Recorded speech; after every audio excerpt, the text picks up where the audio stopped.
నమస్కారం. రుద్ర న్యూస్కు స్వాగతం.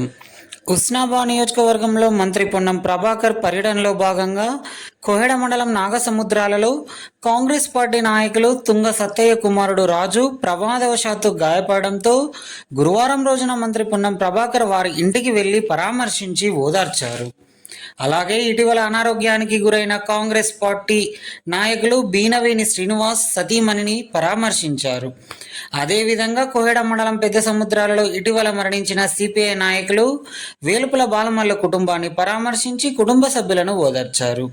అనంతరం మార్కెట్లో కూరగాయలు అమ్ముతున్న చిరు వ్యాపారులతో ముచ్చటించారు.